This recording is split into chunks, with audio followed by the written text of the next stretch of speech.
Cutter a stone, walking down the road, coming home from a hard day's working, and he passed the house of a wealthy man. He stole a glance inside.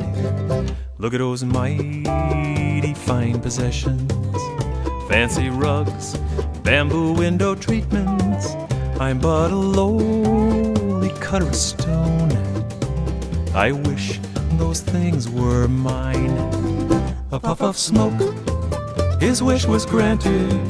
He had become that very wealthy merchant. 2 elephants in his garage, 8-wheel drive, really big trunks.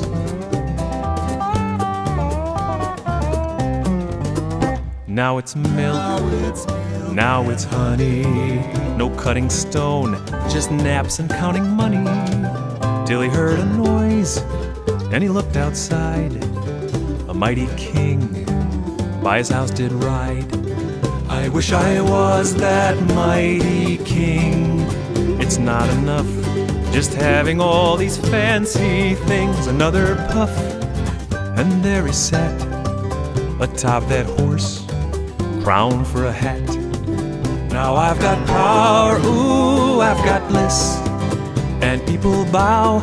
It couldn't get much better than this. But the blazing sun was unimpressed, beat down hard on his royal breast. The king got so hot he did exclaim, I wish to be the source of such force and flame. Another whoosh, and there he was, atop the sky, above the clouds.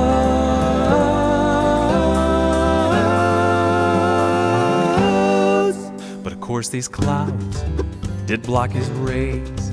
So now the mighty sun did say, here's what I'd like. He claimed aloud, and thus became that very cloud. So far so good, he floated high, until a wall of wind came blowing by, blew him away. But before he went, another wish to be that hefty current. So he became without a peer, the rugged gale, the ruler of the atmosphere, till he bumped his head and he could not move on a towering rock with nothing to prove.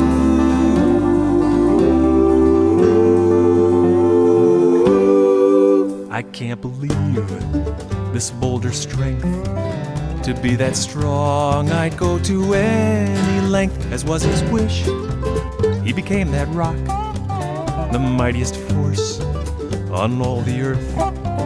So there he stood for all to see, the pillar of the community. And then a little tapping sound, about 5 feet off the ground. He felt his form to change and shift, this mighty boulder bit by bit. What on earth could move the rock that stopped the wind, that blew the cloud, that blocked the sun, that broiled the king who ruled the land upon his throne? Cutter a stone.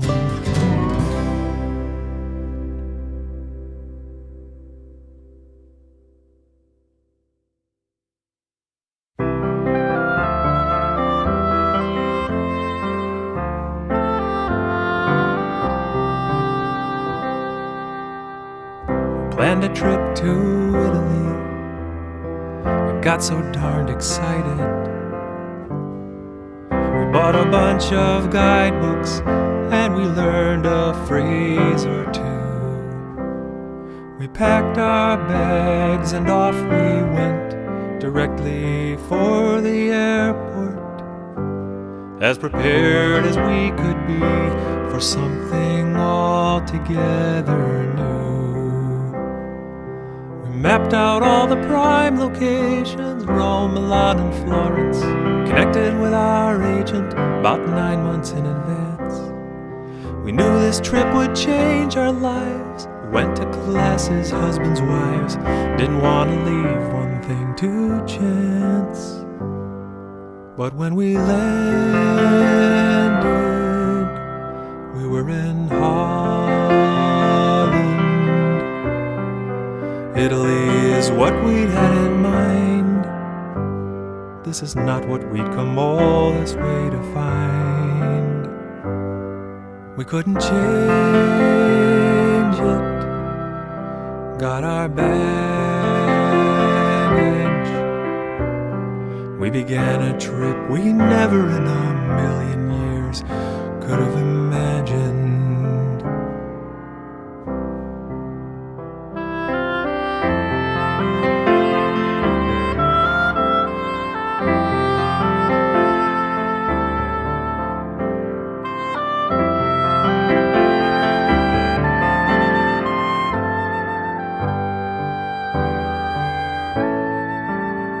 Got our footing quickly though. There wasn't time to take things slow. We got some brand new guidebooks and we learned a whole new language. We met people who we never knew existing here in Holland. Reluctant as we were with all these unexpected changes. And nowadays we still see everybody all around us, busy coming and going off to Italy as planned. They're all bragging what a great time, and they pass around their pictures. We smile and say your trip sounds very grand. And when we're honest, we're exhausted as we walk the streets of now familiar towns. A different dream is what we've landed here and found. But we have tulips, we have Rembrandts. We remember not everyone will know such different kinds of beauty.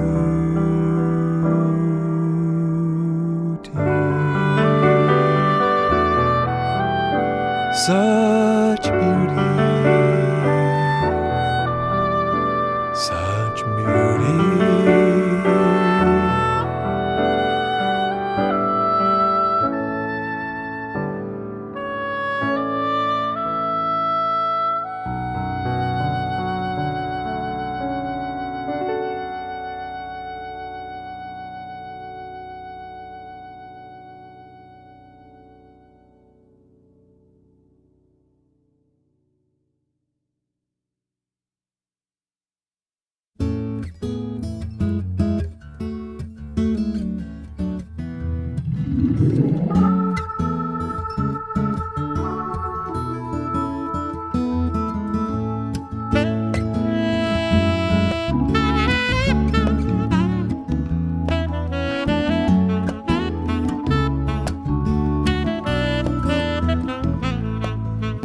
Here are some things some people said. I didn't write these words. I just came along with notes and chords and put them all into verse. The question that someone posed to them, the answers that they returned. They were asked to complete a simple phrase beginning with I have learned. I have learned. I have learned. I have learned. I have learned. I have learned that I like my teacher 'cause she cries when we sing Silent Night. I have learned that you can't hide a piece of broccoli in a glass of milk. I have learned that when I wave at people in the country, they stop what they're doing and they wave right back.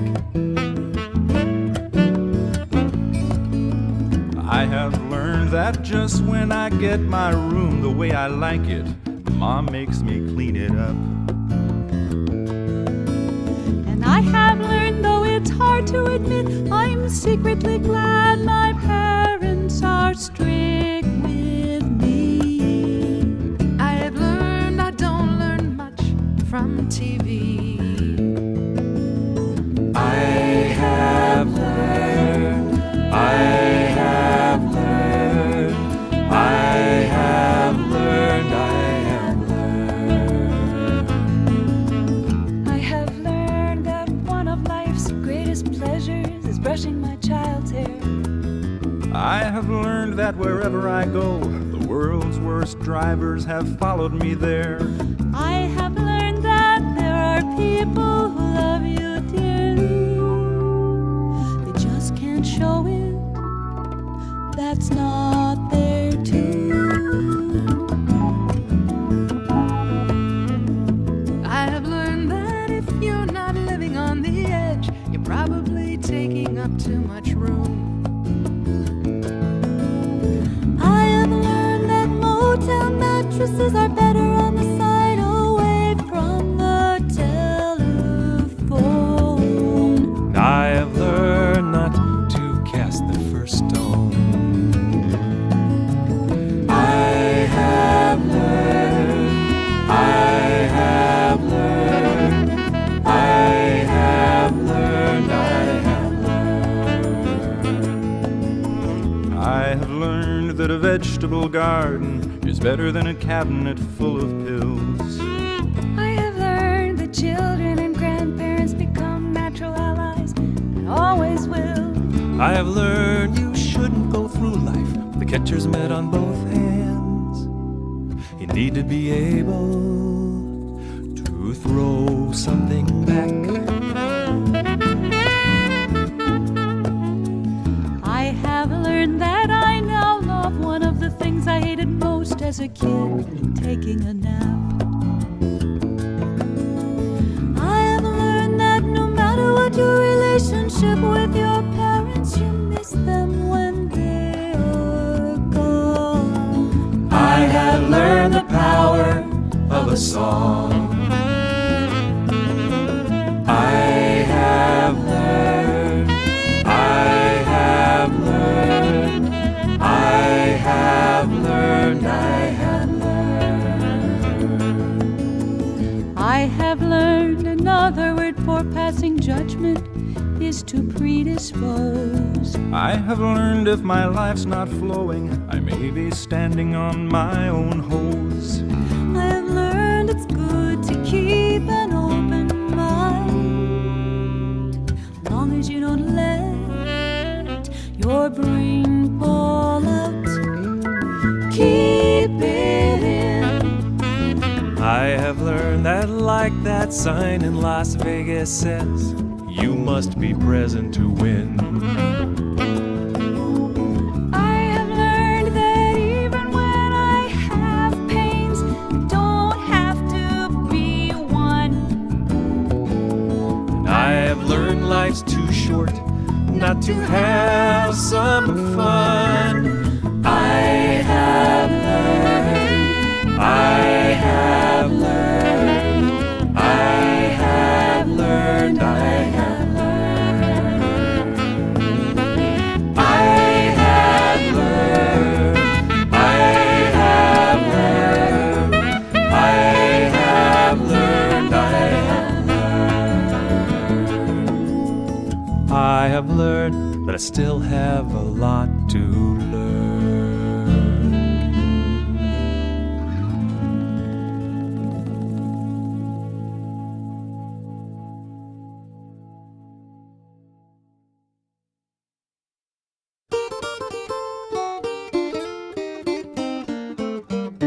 There are many professional ball players working in the NBA. Some who make more money in one game than we make in a year. And one byproduct of this industry is something called a sneaker deal. All you have to do is have a promising career.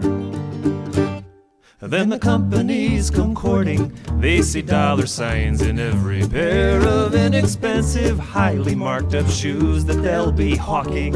And they slap a famous name on footwear cheaply made in China. And they charge $100 a pair. The athletes do the talking.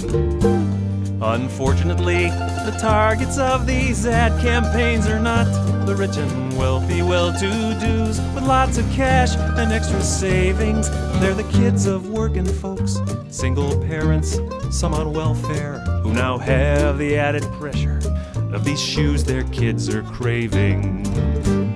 Here comes Hakeem Olajuwon, the wondrous Houston center, who's done everything a player could hope to do in his profession, except have a shoe. He's never had a shoe, can you believe it? Till the Rockets took that title home 2 seasons in succession. Whereupon a company picked up the ball and dropped a dime and called him up. They said, we want to put your nickname on our sneaker line, Hakeem. We're proud that you're a winner. We can both make lots of money. Every kid'll want to have 'em, and we'll call your shoe the Dream. You want to use my name for what? Was what Hakeem had snorted. A shoe. They said, A what? A shoe. God bless you. he retorted. But Hakeem, a most religious man, reflected on their offer and responded with a most resounding yes on one condition: that these dreams you wish to sell you price at less than $35. If you stick to that, you have my permission. But who would wear such cheap shoes? They reacted in a panic, knowing full well that the going rate was that and more times 3. I will set Hakeem to them, and that's just what he did that whole next season in the NBA for all the world to see. That's right, he wore those low-cost sneakers right there on his size 18s, and on each box is printed, make commitments, dare to dream. Oh, by the way, they sold 1.8 million pairs, it seems. Well, 1.8 million and one, 'cause now I wear the dreams.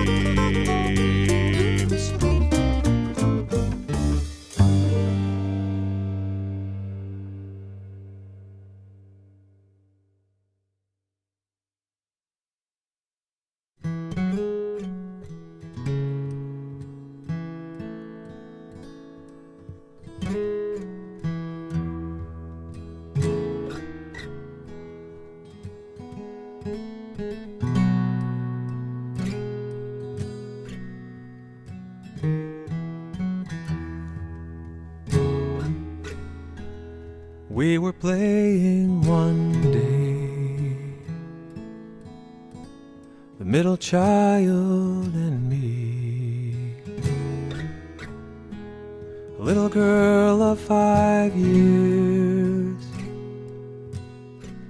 She was serving tea, she had lined up the dolls. And then she told me these words: you gotta make sure my children get seconds and thirds. And it's seconds and thirds, that's what they should get. Not the back of a hand, or a life of regret. Now a 5-year-old woman says these little words: you gotta make sure my children get seconds and thirds.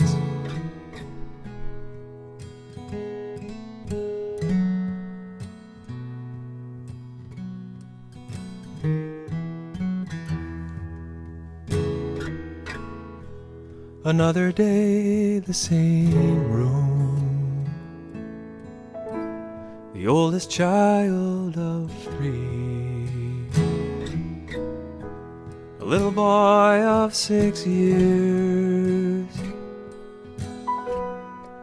pretending to be the father he barely knew, the one who OD'd and died. Now he's protecting his sisters from their mother's hard life, but it's seconds and thirds. That's what he should get, not an early adulthood, or abuse, or neglect. Now a 6-year-old man has to hide how he hurts, instead of holding his plate up for seconds and thirds. There's some kind of thread that these children hang on to, and I hope that their parents get better one day. Though the thread's awfully thin, it can cover the wounding, and that's where hope gets in the way.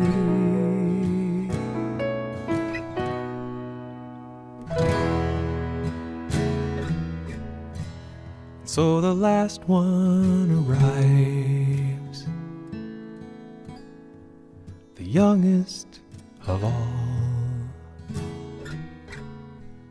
a little girl only 4, so delicate and frail. We play doctor and nurse, and we used band-aids each time. There were never enough for all the hurts that she'd find.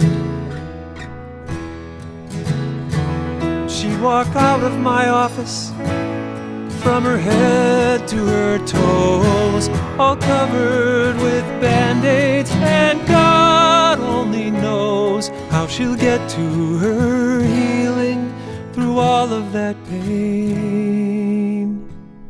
Dear Lord, let me help if I can.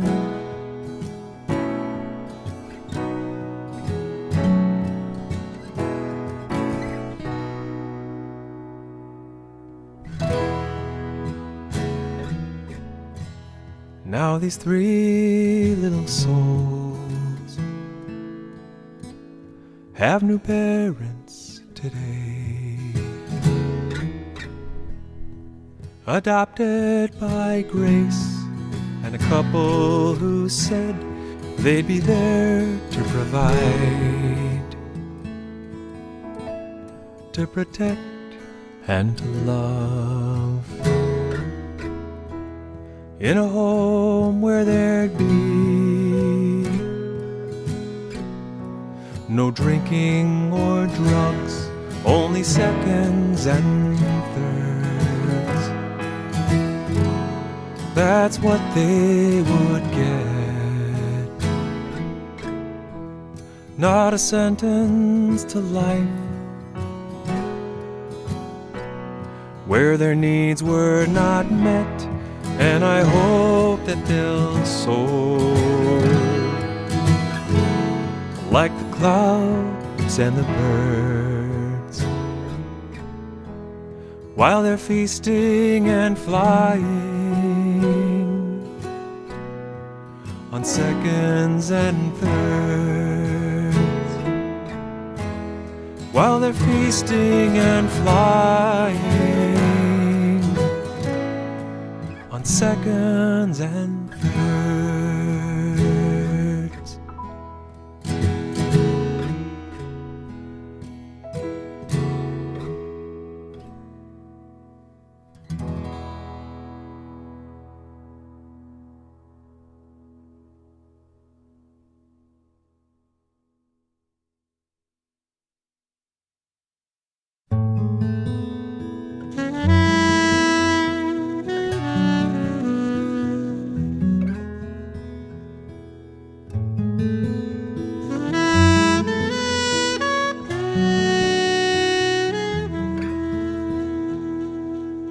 fall of 1966, I was a private in the Army.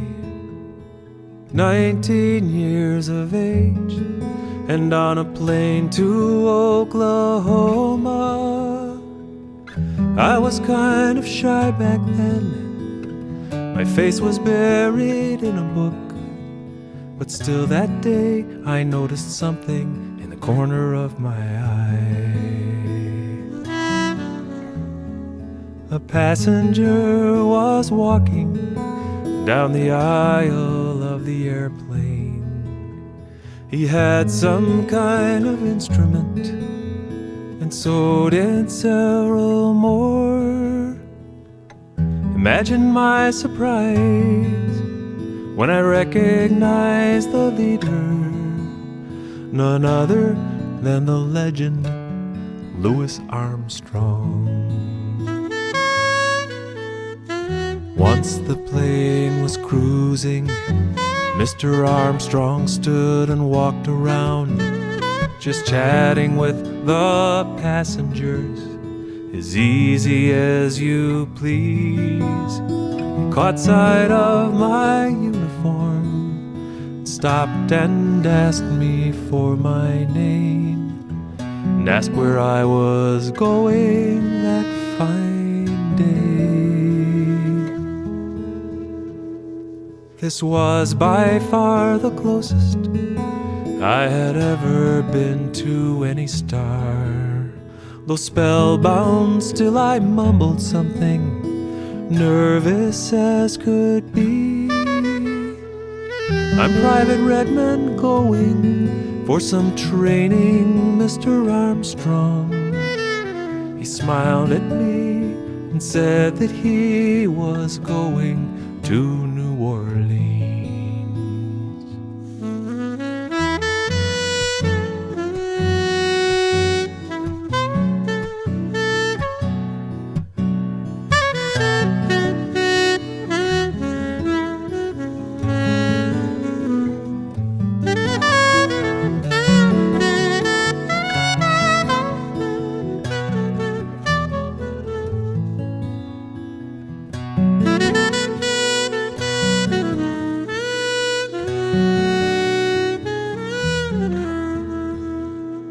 2 weeks went by, I found myself in Phoenix at the airport.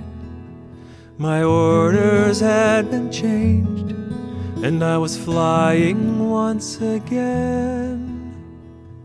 Was riding up an escalator to the second level when I heard a raspy voice call out my name. How are you, Mr. Redmond? And tell me, how's your training? And there was Louis Armstrong with that big and beautiful smile. Stuck out his hand for me to shake. I fumbled for a piece of paper and asked him for his autograph this time. We chatted for a while. I noticed that while we were speaking, no one else came close to us. It was just as if this special moment was divinely mine. I'm still amazed he remembered my name.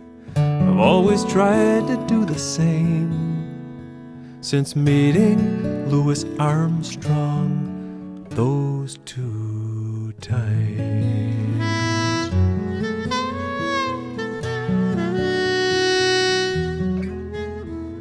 How are you, Mr. Redmond? And tell me, how's your training? I'm quite well, Mr. Armstrong. How was your concert in New Orleans?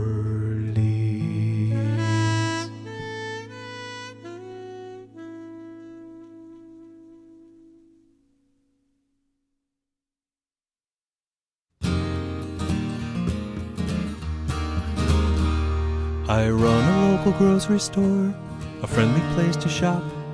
One day, a boy came to my market looking for a job. Said his name was Johnny. I could see that he was different. I also saw a sparkle in his eye, and so I hired him. I started him collecting carts and sweeping up the floor. In no time flat, young Johnny was a bagger in my store. Took such pride and worked so hard, rubbed off on my crew, just because he only did the best that he could do. Johnny is a bagger in our local grocery store, packing people's food away as they go out the automatic door. Just a job 10,000 other people do. But Johnny found a way to make it new.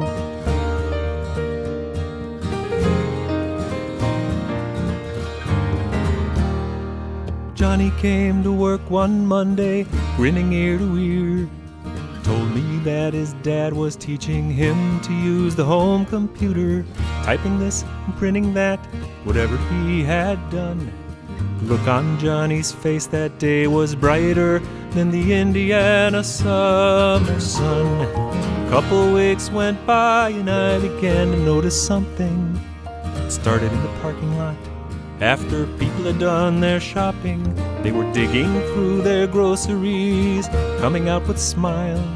I made a mental note and came inside to check the aisles.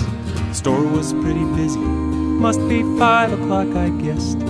Here the line in Johnny's lane was twice as long as all the rest. No wait on 1 through 4, I said, they didn't seem to care.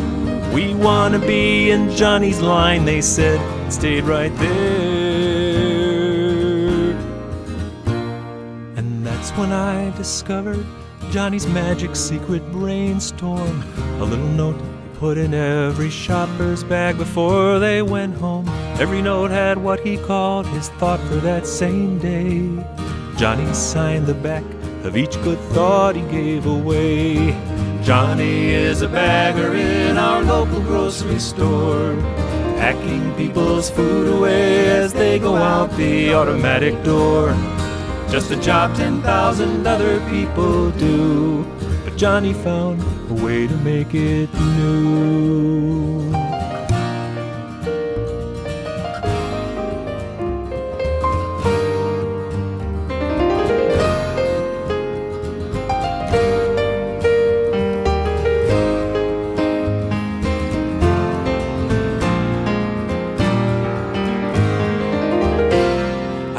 Begin to tell you how the mood in our store shifted.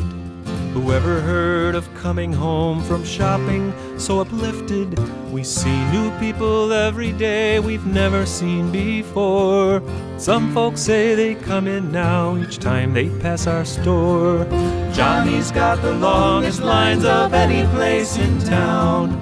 He's also got some syndrome that the doctors label down. If you ask me how one person makes a difference anymore, come on by, see Johnny at our store. Johnny is a bagger in our local grocery store, packing people's food away as they go out the door.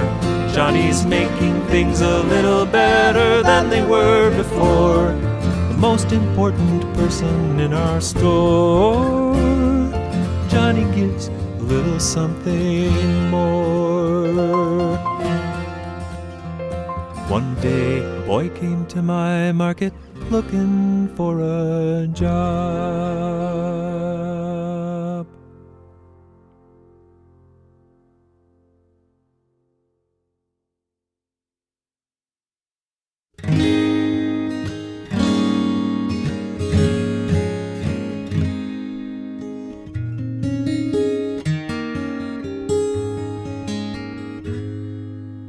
First third grade class she taught at St. Mary's School. 34 students, one big old golden rule. Sister Helen had a way with those kids. Too much talking's about the worst thing they did. One boy in particular was suited to gab, but the good sister Helen was not prone to get mad. One day he called her bluff, so she had to go through with it. She taped up his mouth, 'cause she threatened to do it. The months flew by, that school year passed. Sister Helen was moved up to junior high math, and that's where she instructed for several years. When a student, a young man named Mark, reappeared, more handsome than ever, now in the 9th grade. Thank you for teaching me, sister, he said. She remembered his scene with the tape that one year, when she finally had laughed, how the whole class had cheered. Mission accomplished, the kids were amazed, and a cloud had been lifted that lasted for days. And the talking in class had been cut down to size. Oh, Sister Helen was wise, Sister Helen was wise.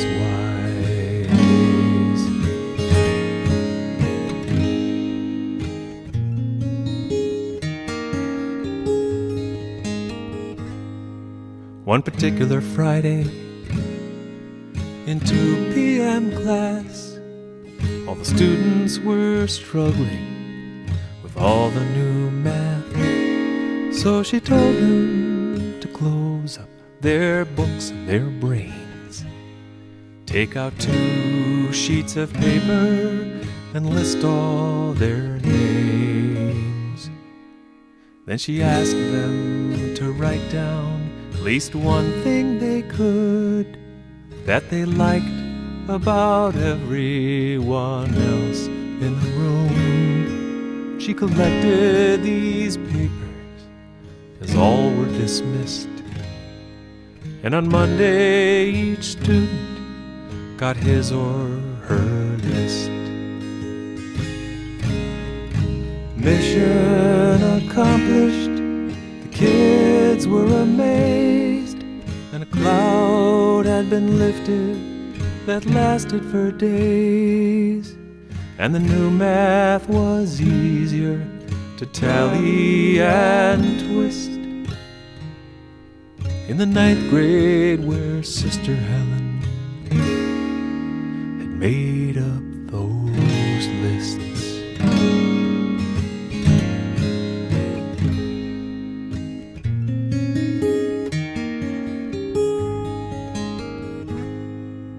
Several more autumns and more graduations, Sister Helen returned to the school from vacation, to the news that a boy she'd seen go to the prom didn't quite make it home from Vietnam.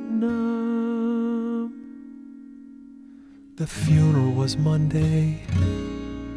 Mark's parents had asked if Sister Helen could come to the Mass, and so she was the last one in line at his casket, when a young man in uniform walked up and asked her,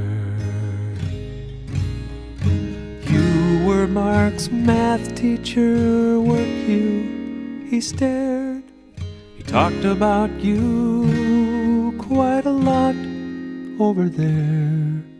Then the funeral gathering went off to Chuck's place, a classmate of Mark's from way back in 3rd grade.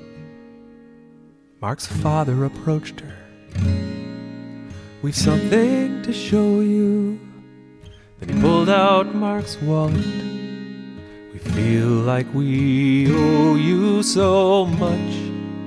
Then he handed her 2 sheets of paper, taped over and over and over again.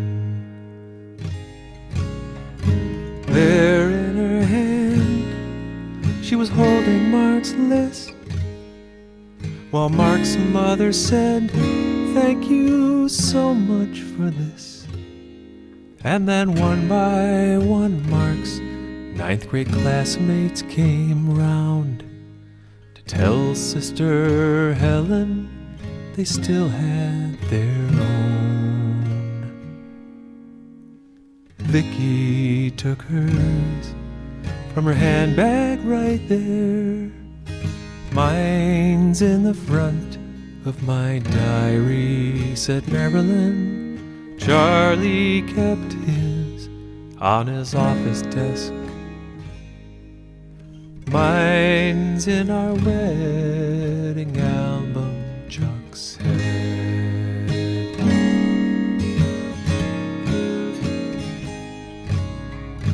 Mission accomplished. The kids were amazed, though the kids were now grown men and women these days. And the new math was easier to tally and twist, since the 9th grade where Sister Helen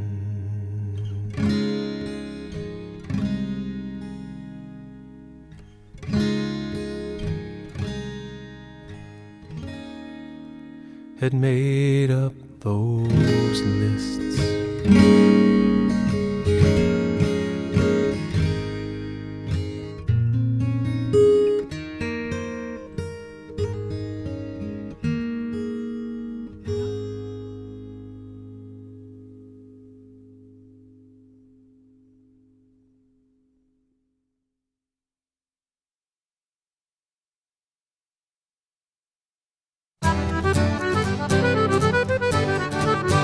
Mom and Pop were making pizza down in Podunk.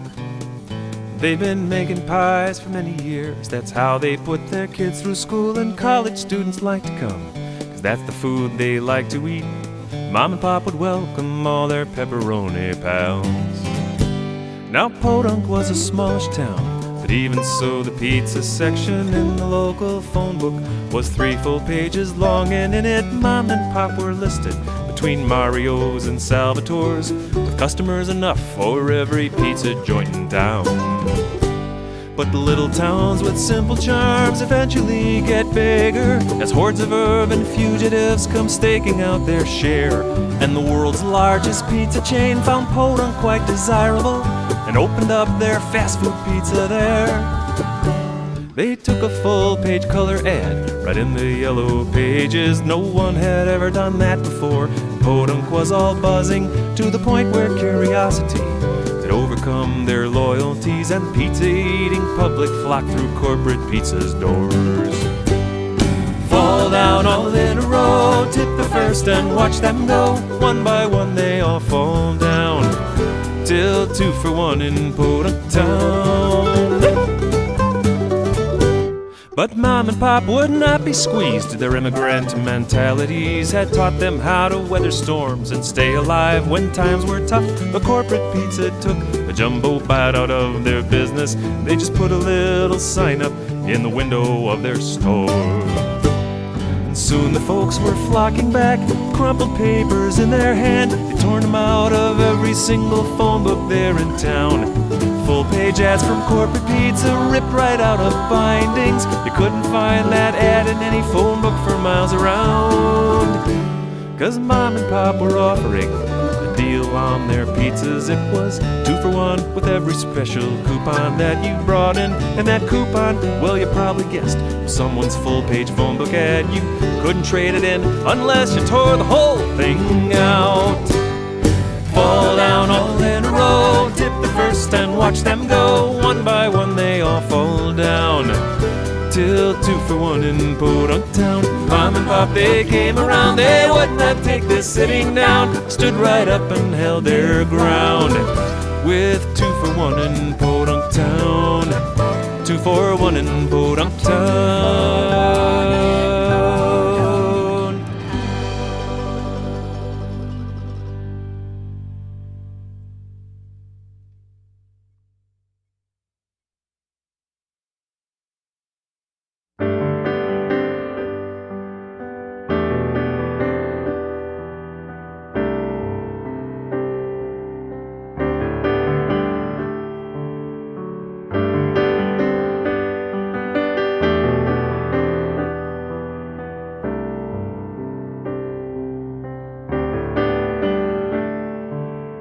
The old guy got sick, faded real quick. My sister and I took 2 planes to Chicago. Some hospital room on a Tuesday at noon. A fearful and frail 84-year-old man who once was so proud, always barking out loud. Now I'm helping him go to the bathroom.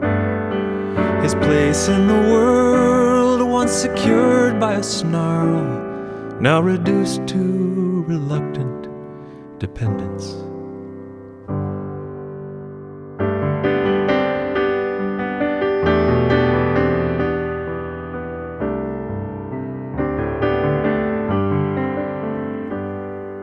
Two-door red sedan, that's what he drove.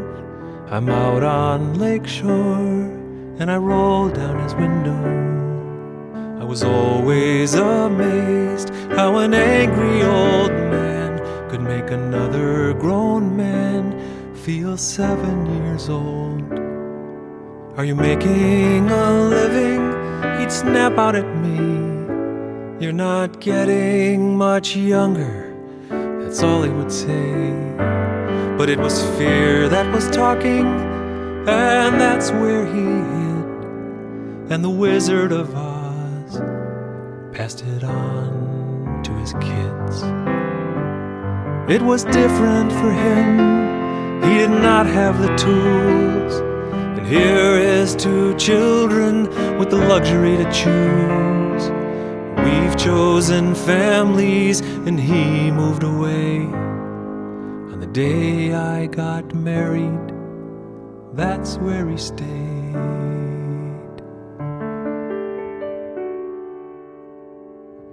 The last time we talked, he was getting so weak.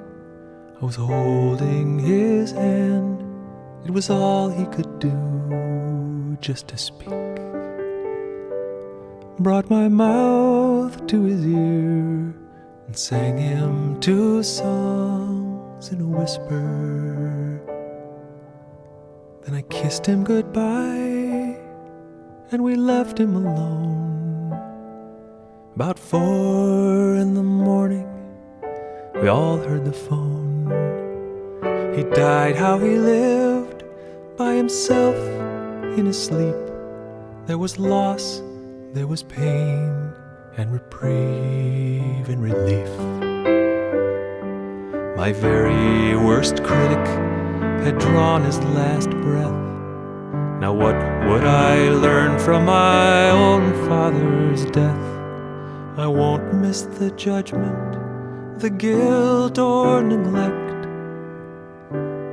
and I'll forgive who I love, but I will not forget. I don't need a thing, that's what he would say. If I tried to get close, he just pushed me away. But I did what I could, that's all that you can, and I let the rest go. I let the rest go. I let the rest go. Said goodbye to my dad.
There is a place where you can always go. Come with me.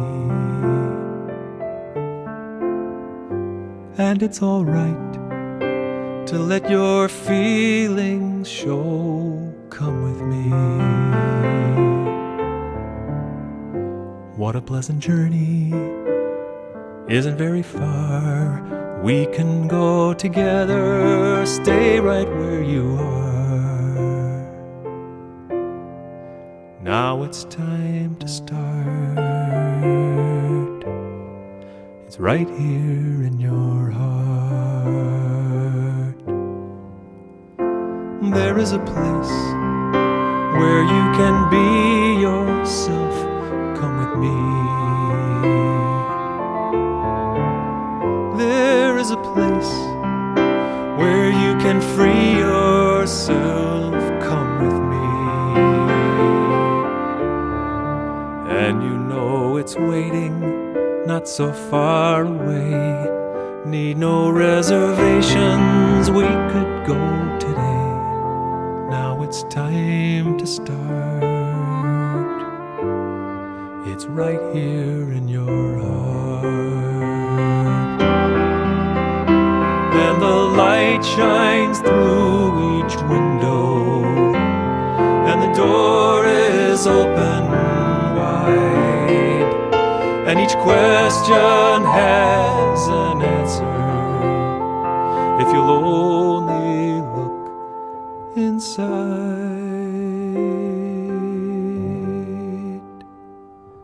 There is a place where every sorrow ends. Come with me. Where every hope and every truth begins. Come with me. What a pleasant journey. Isn't very far. We can go together. Stay right where you are. Now it's time to start. It's right here in your heart. Now it's time to start. It's right here in your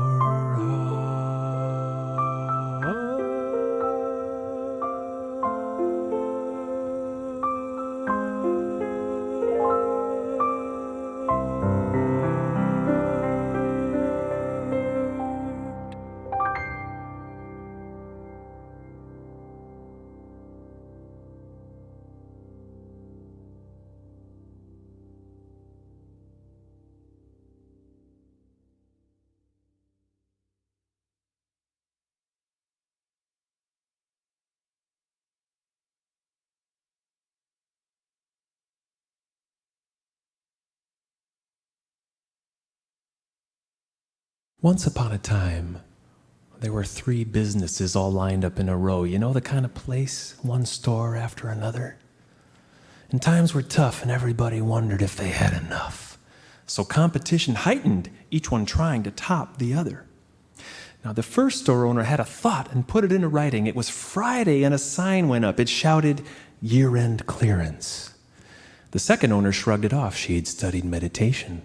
While the third store owner panicked at the first one's perseverance, so the third one made his own sign. It said, "Going out of business." He hoisted it on Saturday, so now on either side you had a year-end clearance and you had a going out of business. So the owner in the middle did the only thing she could. She didn't want to do the hype. She knew that she'd get hers all right. She wasn't out to win, nor was she out for any vengeance. With year-end clearance on the one side and going out of business on the other, it was Sunday when her sign went up, and all it said, "Main entrance."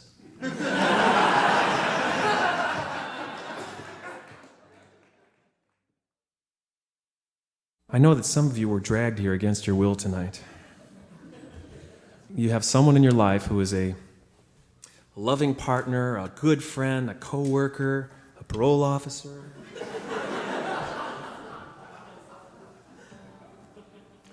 any number of things. And they said, oh, you just got to come hear this. You'll feel so good when you walk out. So, like, the last thing you wanted to do was to come here tonight, and I've already spotted who you are. I've used those first 3 songs just to kind of look around and see who, has got their hands stuck deep in their pockets, their arms crossed, their legs crossed, looking down, not making eye contact. So, I've just got, and, coming here a whiny, I'm not even a new age singer anymore. I'm a middle age singer, you know that. So, and your worst nightmare is coming to hear a middle age whiny folk singer sing songs that he has written himself. And then I wrote. So this is your worst nightmare. And then in the third song, as you sing along, does it get any worse than that? Well, I just want to tell you that I have my eye on you, and I've picked you out, and if things don't start improving for you immediately, I've just got one word for you. Kumbaya.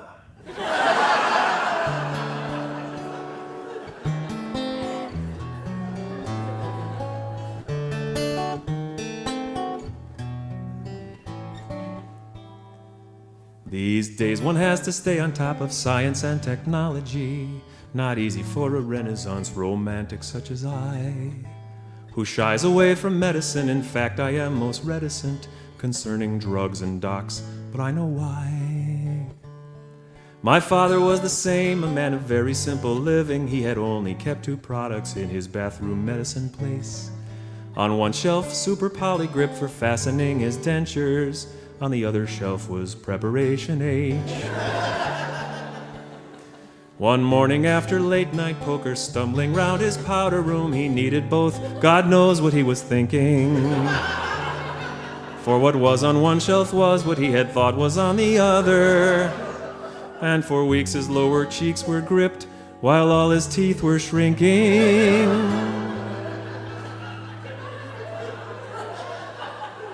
That one takes a minute to sink in. Now I prefer a naturopath, massage and acupuncture, or a stress-reducing weekend in the waters of Niagara. But the scientists have turned my head, $10 a pop and off to bed, so down the hatch and up you go. Viagra, Viagra, Viagra, Viagra. Incredible, impotent magic pill.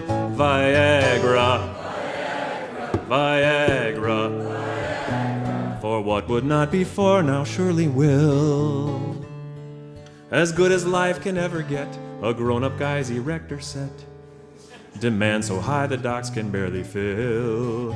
Our glances meet across the bar. We wink and sink and there we are. Don't worry, I confide, I'm on the pill.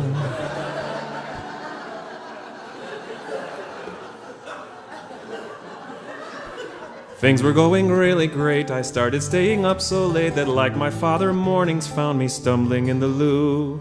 But like my daddy did one day, I mixed the bottles up. Oy vey. A different sort of circumstance ensued. It happened at the symphony. My gal and I had gone for free through tickets from a friend in the orchestra. I thought I'd planned ahead so well, until a leaky feeling fell. I realized I'd OD'd on Olestra, Olestra, Olestra. A minor side effect is diarrhea, diarrhea. Hey, some of you are holding back on that one now. Come on, let it out. Diarrhea is not your best friend, even though it comes out okay in the end. I jumped right up, or so I thought, but all my efforts were for naught, for every move I made was in slow motion. And then it hit me like a wall. I'd mixed them up and mixed them all and chased it with Prozac and Rogaine lotion. My toes were turning stiff and I was struck with oral leakage. I grew hair in places I could not conceive of, so to speak. I cursed my slurry, slothy self and went back to my bathroom shelf and tossed them all away and took a week to clean my system of Viagra, Olestra, diarrhea. Be on your guard. Just one more new trick for a really big kick.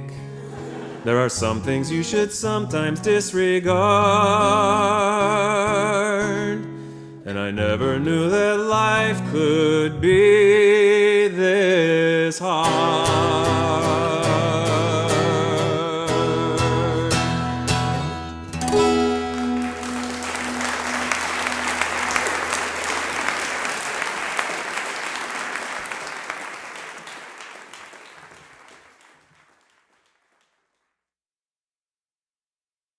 But speaking of diet, anybody here interested in diet? Anybody have a diet? About 3 years ago, we adopted a little dog from an elderly woman who could no longer take care of him in Seattle. He was a pound dog, a mutt, 18 pounds, and at that time he was 7 years old, middle age for a dog, named Oli. And along with Oli, we received a case of really gross El Coccaroni dog food, you know? And being now the aging baby boomer ex-flower children, suburban living, caravan driving, gas grilling, leaf blowing people that we are,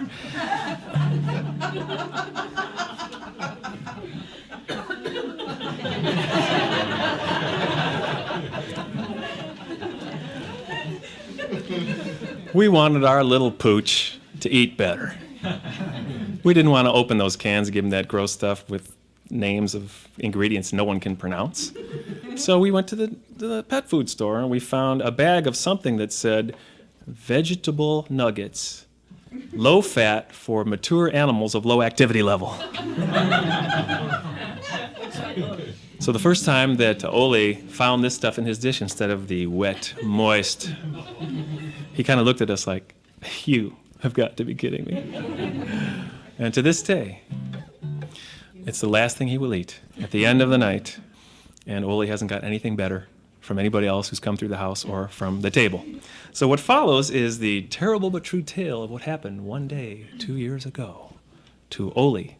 And by the way, I found out what kind of dog he is. I was taking pictures of him around to all the local veterinarians. It's a lot cheaper than taking the animal in person, you know. Anything wrong with this dog?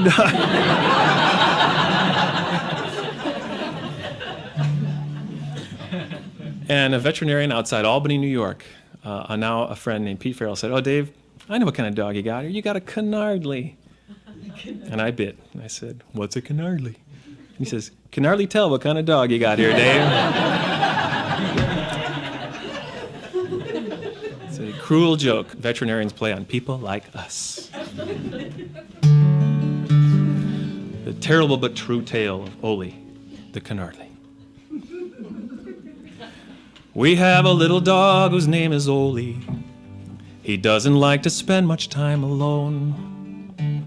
So it's fortunate he landed in our household, 'cause both my wife and I work out of home. Well, you can guess what I do, and Tricia does massage. She has a treatment chamber in our smallest room of 3. And Oli likes to nudge her door and sneak under her table while Tricia works on shoulders, backs, and knees.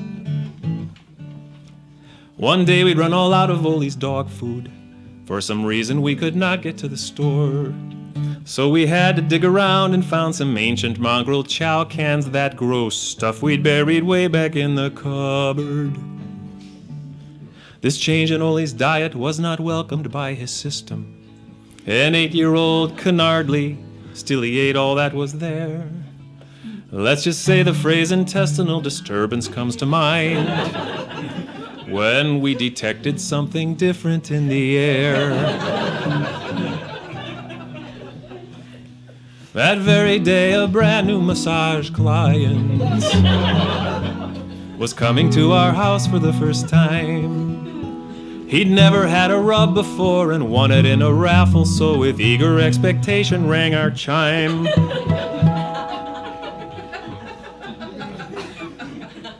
Tricia brought him in the house and took him to the table. The room was warm and cozy and the music soft and calm. Then Tricia left the room so that this person could disrobe, and as was customary, climb in facing down. When my wife returned, she was immediately accosted with an odor so horrific it defied a common label. Not completely unfamiliar though, for there indeed was Ole looking sheepishly from underneath her table.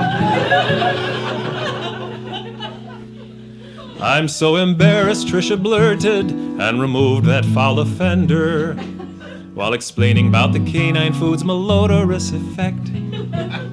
Then she re-entered, still apologizing, all abashed and mortified. A farting pooch does not inspire respect. Whereupon this untouched patron stirred beneath his linen membrane. It's my favorite line in the song. Okay. Whereupon this untouched patron stirred beneath his linen membrane.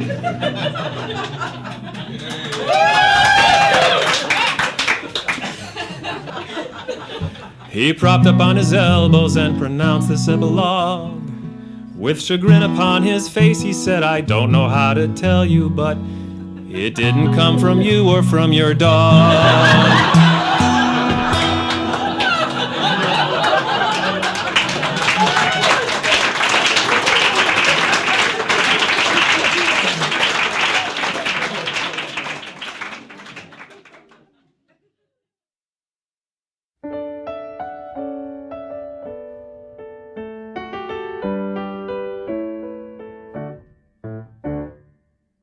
Every now and then me and the missus will pack up our baggage and point to the north for a trip across the border to visit our neighbors. Oh, Canada calls us, come forth to the land of the Mounties and little round bacon and snow-covered mountains above the equator.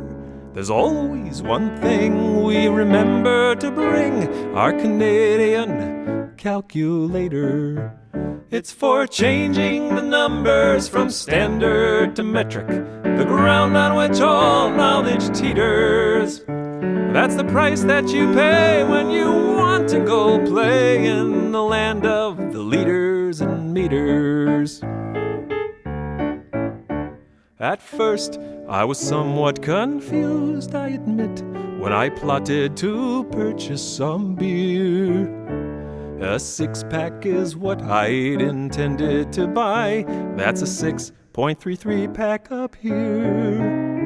Then it's off to the movies, a couple of films, or a double .112 feature.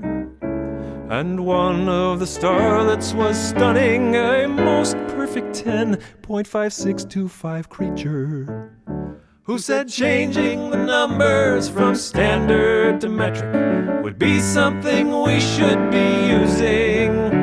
After many attempts to convert, I confess that the whole bloody mess is confusing. What could I expect?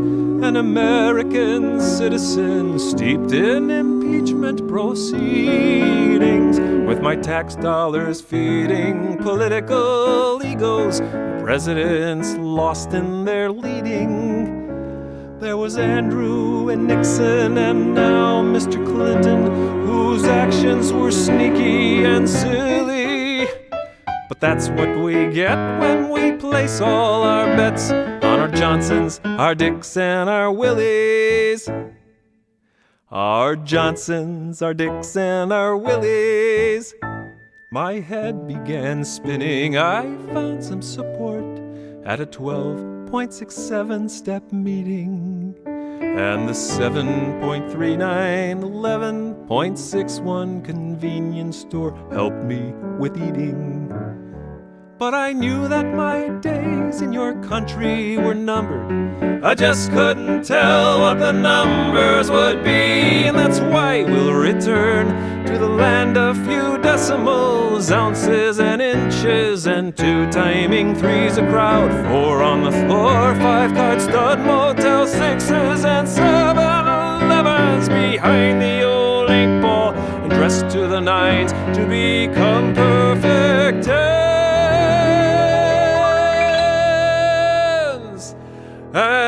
that's where this aria ends. As for changing the numbers from standard to metric, the millennium motions the way. So I'm holding my breath, and I'm storing up food, and I'm gassing my car, and I'm piling up wood. If I happen to be in the land to the north,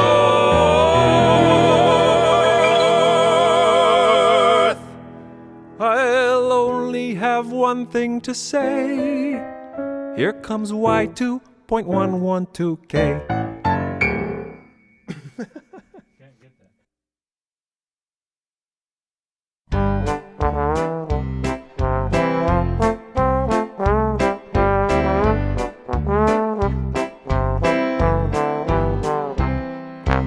If you sign my mailing list, I beg you please print clearly. It's so hard to read your writing sometimes when you're in a hurry. And when I am home and I am shuffling through my piles of paper, trying to decipher all your scribblings and your scrawlings, please print clearly. I'm not a calligrapher or handwriting expert with the FBI. My mother was the penmanship champion of the state of New Jersey in the year 1938. I did not inherit this characteristic. Chicken scratching is much easier to read. Hey! If you sign my mailing list, I beg you please print clearly. Don't you hate it when you get a letter with a label where your name is spelled ridiculously? Makes you think the sender doesn't even know or care about you when you throw it out. Thus, if you don't ever hear a word from me, it's not because I don't use my mailing list or I sold your name to Publishers Clearinghouse, or that to my show someone like you I'm not inviting. It's just that I couldn't read your writing.